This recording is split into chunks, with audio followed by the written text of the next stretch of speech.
성경 말씀 보겠습니다. 신명기 27장입니다. 신명기 27장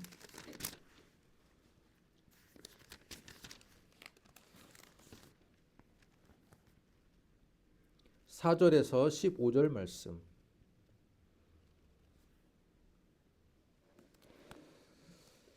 저와 여러분이 한 절씩 교독하겠습니다. 너희가 요단을 건너거든 내가 오늘 너희에게 명령하는 이 돌들을 에발산에 세우고 그 위에 석회를 바를 것이며 또 거기서 내 하나님 여호와를 위하여 제단 곧 돌단을 쌓되 그것에 새 연장을 대지 말지니라.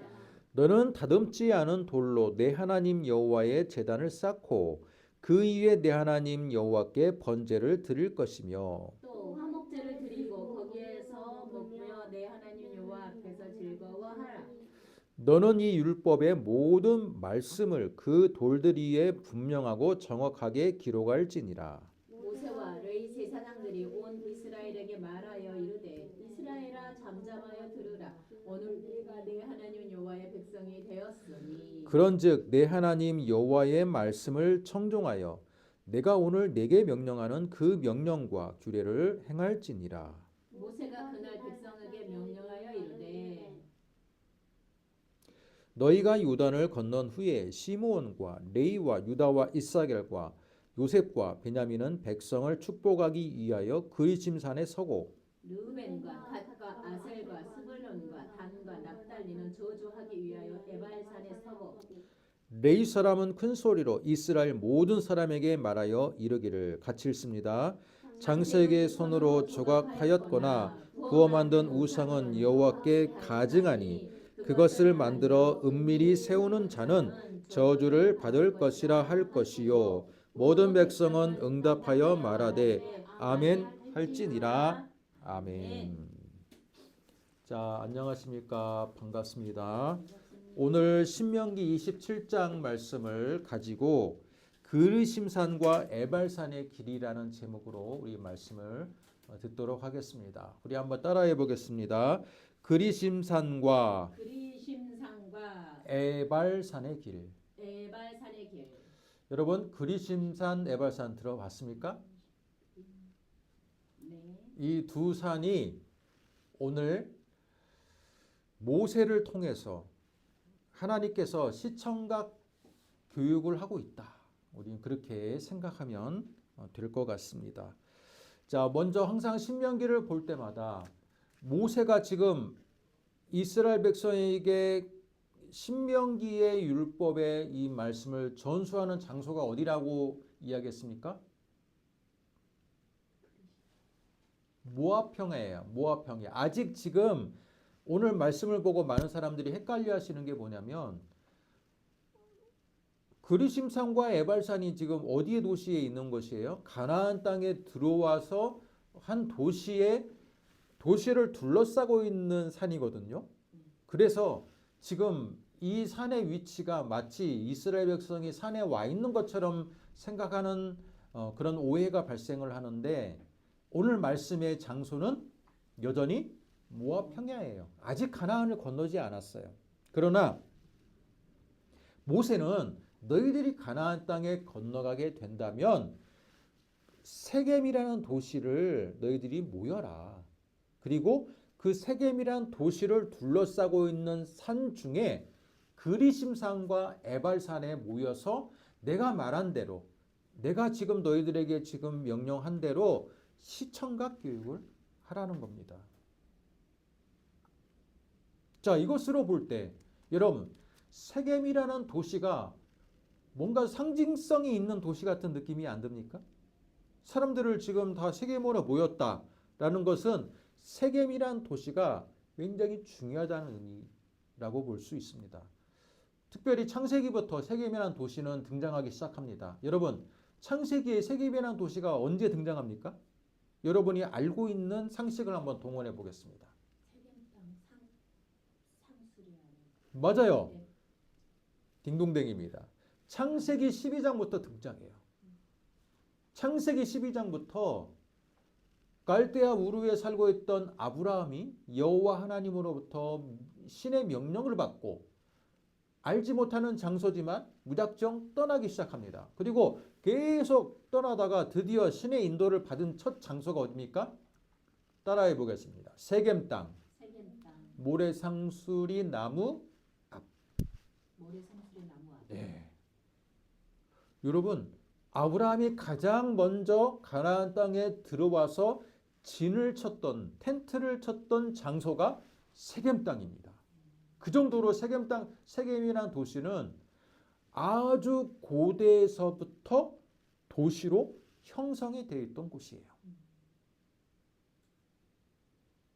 아브라함이 제일 먼저 세겜 땅에 진을 쳤어요. 근데 세겜이란 도시 안에 들어간 게 아니라 어때요? 성문 바로 앞에 모래상수리 나무 그쪽에다가 진을 쳤던 거예요. 진을 쳤어요. 조금 더 지나가 보면요. 세겜이라는 도시는 또 한 번 등장합니다. 야곱 때 등장해요. 야곱 때 왜 세겜이라는 도시가 등장할까요? 야곱의 딸 디나가 성폭행을 당했는데 마침 그 세겜이란 도시에 놀러 갔다가 세겜의 추장의 아들에게 눈에 딱 띄는 거예요. 아, 저 여인이 누구냐? 그래서 그 추장의 아들에 의해서 지금으로 말하면 성폭행을 당한 거예요. 세겜의 추장의 아들이 말합니다. 나는 내가 하는 행동에 대해서 책임을 지겠습니다. 그러나 디나의 친오빠였던 레이와 시므온에 의해서 어떻게 됐습니까? 세겜성에 있는 모든 남자들이 할례를 받는 그 와중에 다 칼에 피로써 보복을 당하게 되죠. 그걸로 인해서 야곱의 가족은 이제 난리가 나고 보복이 두연 나머지 야곱은 이제는 도망가는 삶을 살게 되었습니다. 성경을 볼 때 제가 여러분에게 말씀을 드리고 싶은 것은 구약 성경과 신약을 관통하는 주요한 이스라엘의 도시를 우리가 알고 있어야 된다는 거예요. 주요한 도시를 알지 못하면 성경에서 보면 아, 그 지역이 그 지역 같고 그 지역이 그 지역 같아요. 그러나 이 세겜이라는 지역, 여러분 한번 제가 잠깐 이 그림 지도를 보여주겠습니다. 그림 지도를 한번 띄워보세요. 자, 영상 왼쪽에 그림 지도가 보입니까? 네, 그림 지도를 봐보세요. 이 그림 지도 가운데 세겜이 어디에 있습니까? 위치를 한번 보시기 바랍니다.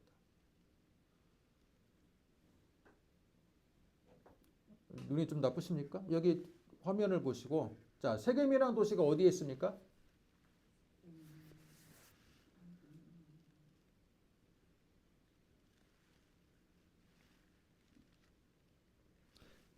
가나안 땅에 북쪽에 있습니까? 중간지대에 있습니까? 남쪽에 있습니까? 세겜이라는 도시는요, 가나안 땅의 정중앙에 있어요. 우리 한반도에서 서울이 정중앙에 위치한 것처럼 세겜이라는 도시도 정중앙, 가나안 땅을 지도로 12지파의 땅 분배 지역을 본다면 세겜이라는 지역은 정중앙에 있습니다. 어느 지파에 있습니까? 제가 지금 올린 지도는요, 므낫세 지파로 지금 소속된 것처럼 지도가 그렇게 나와 있는데, 하지만 여러분 여호수아서 21장을 보면요, 땅을 분배하거든요. 여호수아의 그때 그랬을 때 세겜은 어느 지파의 땅이 되었냐면 에브라임 지파의 땅이 되었습니다. 에브라임 지파. 세겜이라는 지역이 에브라임과 므낫세의 경계선에 있는 도시거든요. 그런데 정확하게 말하면 므낫세가 아니라 에브라임 지파의 영역인 거예요. 에브라임과 므낫세 하면 여러분은 무슨 생각이 납니까? 에브라임과 므낫세는 누구의 아들이에요? 요셉의 아들입니다.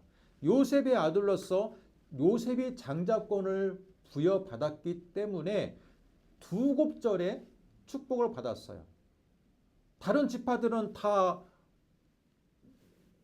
혼자만의 땅의 지파장으로서 혼자만의 영역을 받았다면 요셉은 요셉 지파가 없는 대신에 에브라임과 므낫세라는 두 아들이 지파의 시조가 되었던 겁니다. 뿐만 아니라 북이스라엘을 대표하는 지파가 어느 지파입니까? 에브라임 지파. 북이스라엘을 대표하는 가장 강성한 지파는요, 에브라임 지파예요. 그래서 여러분 가나안 땅에 들어갈 때에도 에브라임 지파가 중심이 되었다라는 것을 우리는 알 수 있어요. 왜? 에브라임 지파에 소속되어 있는 이 세겜이라는 도시에 백성들이 모였다라는 거예요. 그건 뭡니까? 지금으로 말하면 정치적인 수도라는 거예요. 요단강을 건너고 나서 이스라엘 백성들이 12지파에 맞게 각 땅을 분배받았지만 정기적인 행사가 있을 때, 중요한 회의나 결정이 있을 때 사람들 어디로 모입니까? 맨 먼저 세겜으로 모였습니다. 세겜이라는 지역은요, 우리 대한민국의 서울과 비슷해요. 서울이 분지잖아요. 북쪽에 북한산이 있고 남쪽에 관악산이 있고 정중앙에 남산이 있고 산으로 인해서 분지 형식으로 둘러싸여 있는 도시거든요. 요새와 같은 도시거든요. 마찬가지로 여러분 세겜이라는 이 도시 역시 양쪽에 높은 산들이 자리 잡고 있어요. 세겜을 둘러싸고 있는 대표적인 산 두 개가 있는데 그게 바로 오늘 말씀의 그리심산과 에발산이에요. 그리심산과 에발산은 해발 800m에서 900m에 있는 산입니다. 결코 낮은 산은 아니에요. 자, 그런데 이 세겜이라는 도시에 있는 그리심산과 에발산의 특징이 있어요. 도시를 둘러싸고 있는 산인데 어떤 연유인지는 모르겠지만 여러분 그리심산에 있는 그 나무의 초목들은요 굉장히 푸르고 굉장히 푸르럽습니다. 반면에 에발산은요 똑같은 세겜을 둘러싸고 있는 산인데 에발산은 민둥산같이 그렇게 풍성하지가 못해요.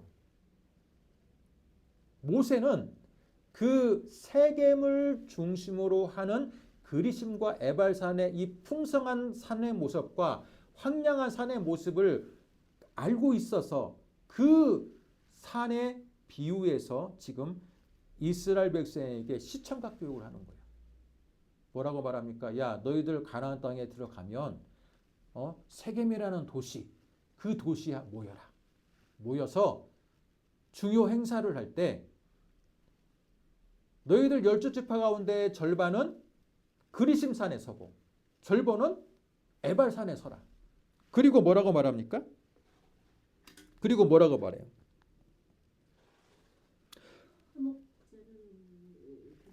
14절 네 사람은 큰 소리로 이스라엘 모든 사람에게 말하여 이르라. 양쪽의 지파들이 절반씩 산에 쓴 다음에 네 지파는 세겜이라는 도시의 그 중앙에 있어요. 그리고 네 지파가 뭐라고 소리 지르라고 말합니까?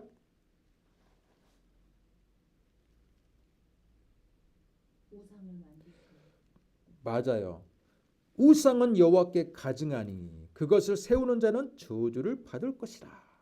자, 그러면서 너희들 한마디로 이겁니다.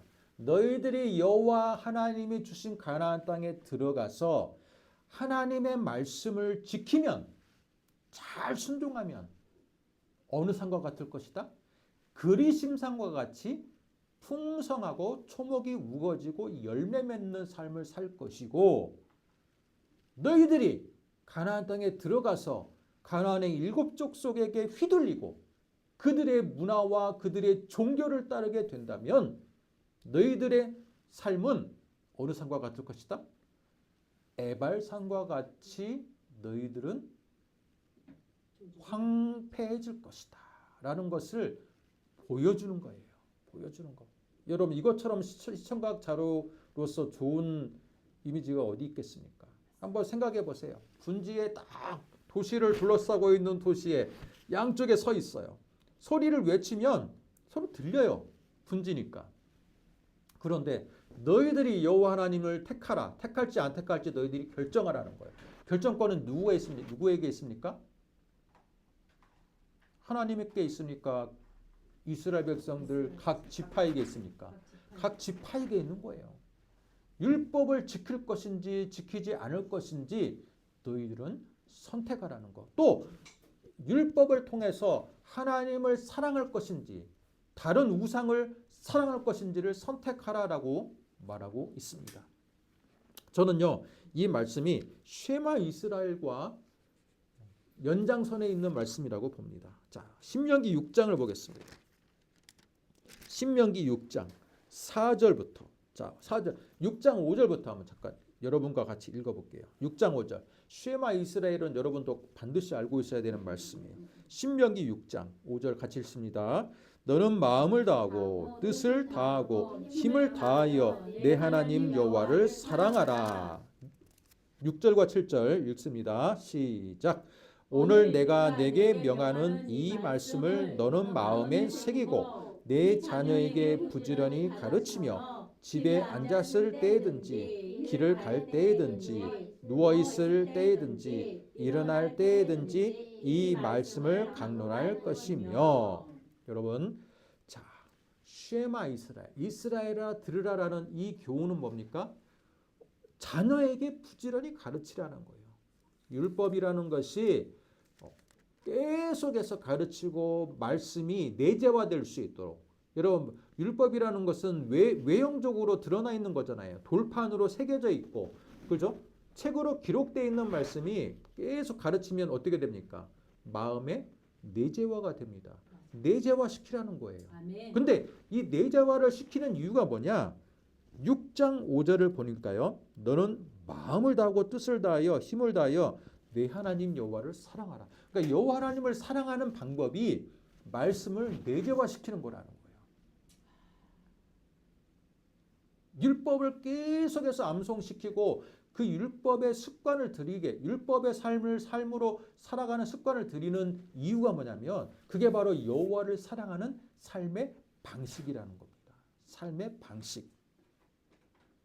그러면 27장으로 돌아와서 여러분, 양쪽에 있는 지파들이 서가지고 그리심산과 에발산의 교육을 하는 이유가 뭐예요? 너희들이 율법에 내재화된 그 교육을 가나안 땅에서도 계속해서 자녀들뿐만 아니라 너희 자신들도 열심히 율법을 암송하고 그 율법의 삶을 살게 된다면 너희들은 그리심산과 같은 축복을 받을 것이고, 너희들이 율법을 너무나도 가볍게 보고 자녀에게 가르치지 않고 가나안 백성의 종교를 따르게 된다면 너희들은 에발산과 같이 될 것이다 라고 지금 말하고 있는 겁니다. 말하고 있어요. 여러분, 심리학자들의 분석에 의하면요, 사람이 일상의 삶을 지금 살아가잖아요. 살아가는데 의식적으로 선택해서 살아가는 삶과 그냥 무의식적으로 살아가는 삶의 비율이 몇 퍼센트가 될까요?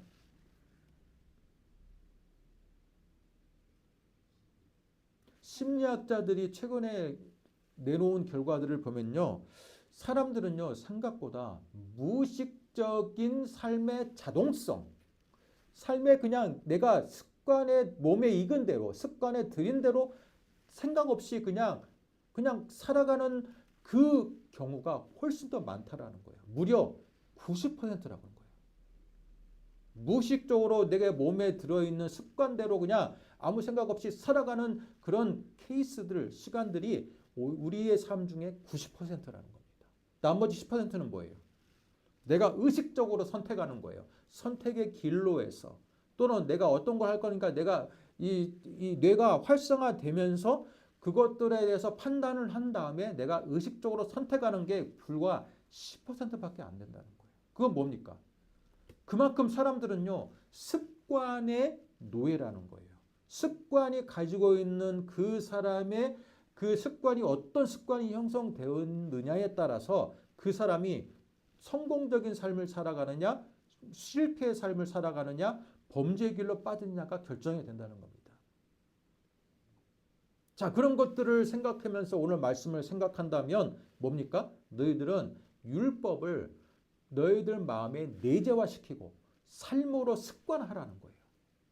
습관화시키면 너희들이 이제는 그리심산과 같은 풍성함을 얻을 것이나 그냥 율법은 율법이고 나는 가나안 땅에서 내 삶을 가나안의 문화를 받아들이고 내 삶을 내가 결정하겠다라는 그런 식으로 삶을 살아가게 된다면 너희들은 에발산과 같은 길을 걷게 될 것이다 라고 말하고 있습니다.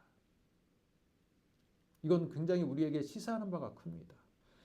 구약의 교훈이라고 해서 우리는 지금 우리 시대에는 이게 구약의 올드 테스트먼트니까 우리한테는 교훈이 안 된다고 생각하면 안 돼요. 우리 역시 하나님의 말씀이 얼마나 우리 안에 내재화되어 있고 또 그것을 삶의 원동력으로 우리에게 힘을 주는 성령을 따라 우리가 삶을 얼마나 슬기롭게 결정하느냐에 따라서 우리의 삶도 에발산이 될지 그리심산이 될지가 결정이 된다는 겁니다. 결정이 되는 거예요. 요즘 사회에서 여러분 아무리 학벌을 별로 옛날보다는 덜 중요하게 생각한다고 해도 소위 말해서 스카이를 나오거나 해외의 유명한 대학을 나온 사람들을 사회에서 인정하는 이유가 뭡니까? 이 사람이 적어도 이 학교를 나온다는 것은 다른 일반인들보다는 더 좋은 습관, IQ적으로도 더 높을 가능성이 높고 또 공부하는 습관, 꾸준함, 근면함, 성실함이 뒷받침되어 있을 가능성이 높기 때문에 이 사람들을 더 선호한다는 것이에요. 그렇지 않습니까? 마찬가지예요. 예수 믿는 사람들이 옛날에는 예수 믿는 사람들 하면 우리하고는 다른 사람, 초대교회 시대는 그랬잖아요. 우리하고는 범접할 수 없는 사람. 그렇게 보는 이유가 뭐였습니까? 경건의 훈련을 합니다. 기도의 훈련을 합니다. 말씀을 외웁니다. 삶의 열매가 있습니다. 자, 그걸 보면서 사람들이 뭐라고 생각합니까? 저 사람들은 우리하고는 다른 습관을 가진 사람이다. 경건의 습관을 가진 사람들이다. 그렇기 때문에 사람들이 무시하지도 않고 오히려 두려워하면서 그들을 칭송하더라라는 사도행전의 말씀이 기록이 되어 있어요. 그런데 지금 우리 기독교인들은 어떤 습관을 갖고 있습니까? 세상에서 생각하는 기독교인 크리스찬들을 하면요, 굉장히 폐쇄적이고 정치적으로 너무 우익화되어 있고, 그렇죠? 아직도 색깔론에 빠져가지고 공산주의가 세상을 지배하는 것처럼 대한민국에서 공산주의가 아주 득세하고 있는 것처럼 이게 시대착오적인 생각을 갖고 있다라고 사람들이 이미지를 형상화시켰어요. 그러다 보니까 기독교인들이 칭송을 받기보다는 어때요? 칭송을 받기보다는 이미지가 안 좋아. 이미지가 안 좋아. 자, 이런 이미지를 형성하는 것 또한 우리의 믿음의 지금에 살고 있는 이 시대를 살아가는 사람들의 책임인 거예요. 책임. 그만큼의 부정적인 이미지를 우리가 형성시켜 왔다라는 거. 그러면 지금 한국 땅에 있는 많은 크리스찬들은 그리심산의 길을 걷고 있습니까? 에발산의 길을 걷고 있습니까? 에발산 길을 걷고 있죠. 에발산의 길을 걷고 있다라는 거예요. 모세가 지금 경고하고 있어요. 너희들 에발산의 길을 걷지 마라. 왜 너희들이 스스로 에발산의 길로 걸어가고 있느냐? 빨리 돌이켜서 하나님이 원하는 그리심산의 길로 걸어가라. 그리심산의 길로 걸어가라. 지금 그렇게 말하고 있습니다. 모세는 지금 말하고 있어요. 너희들 율법 있지? 율법을 순종하는 자는 그리심산의 길이야. 그러나 불순종하면 에발산의 길이 기다리고 있을 거야. 너희들 세겜이라는 도시에 서서 두 산의 모습을 한번 쳐다봐. 어느 길을 걸을 거야. 지금 그렇게 말하고 있는 거예요. 마찬가지로 우리는 결단을 지금 해야 될 시기가 왔습니다. 아직까지 우리 개신교에 대해서 에발산의 길로 가고 있는 이 개신교의 흐름에 우리가 휩쓸려 가기보다는 빨리 에발산의 길에서 내려와서 그리심산으로 올라가는 길로 전향을 해야 되는 게 지금 우리가 이 시대에 필요한 시점이다라고 저는 봅니다. 그 에발산과 그리심산에서 백성들이 함께 율법을 낭송하고 또 레위지파를 통해서 그 낭송한 율법을 너희들이 어느 길을 선택할 거냐라고 지금 이야기하고 있을 때 선택은요, 개인의 선택도 중요하지만 공동체의 선택인 거예요. 그렇지 않습니까? 오늘 말씀을 보세요. 그리심산에는 어느 지파가 서 있습니까?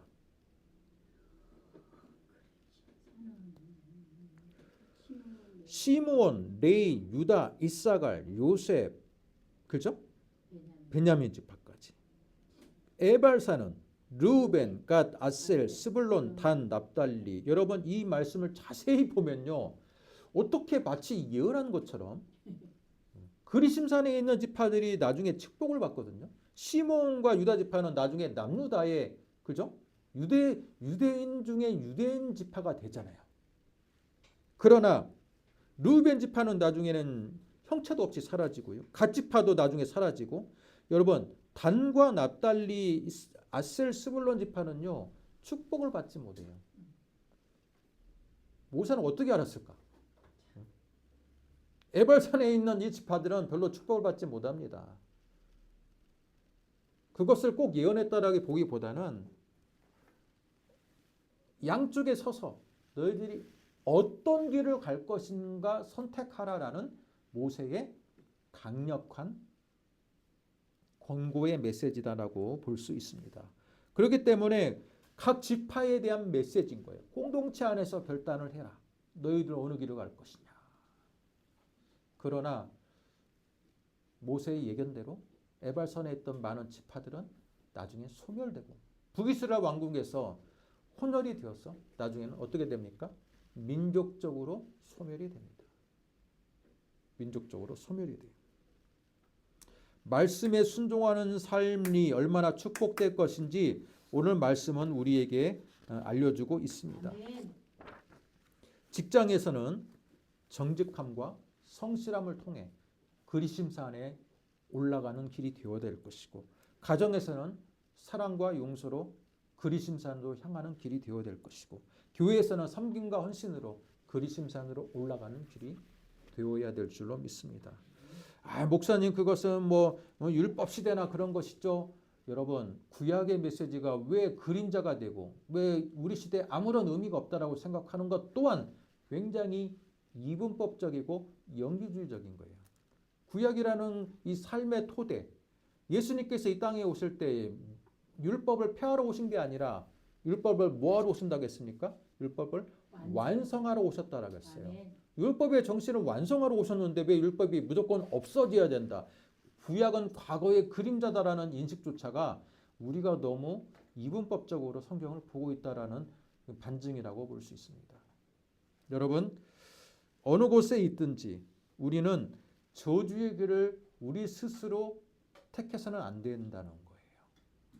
하나님이 원하시는 삶의 길을 택할 때 우리 역시 하나님의 축복에 선 그리심산처럼 풍성한 초목과 열매를 맺을 수 있다는 것을 기억하시기를 바랍니다.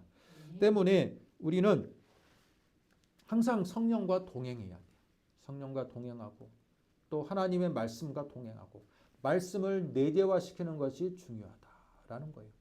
이스라엘 백성이 율법을 내재화시키기 위해서 노력했던 것처럼 우리 역시 성경의 주요한 내 마음에 정말 인생의 모토로 삼는 이 구절을 가지고 뿐만 아니라 성경을 계속해서 내재화시킴으로 인해서 어느 곳에 있든지 하나님 말씀이 살아운동력 있는 그런 말씀이 되어서 우리 삶에 귀중한 은혜가 되는 길이 될 줄을 믿습니다. 아멘. 기도하겠습니다.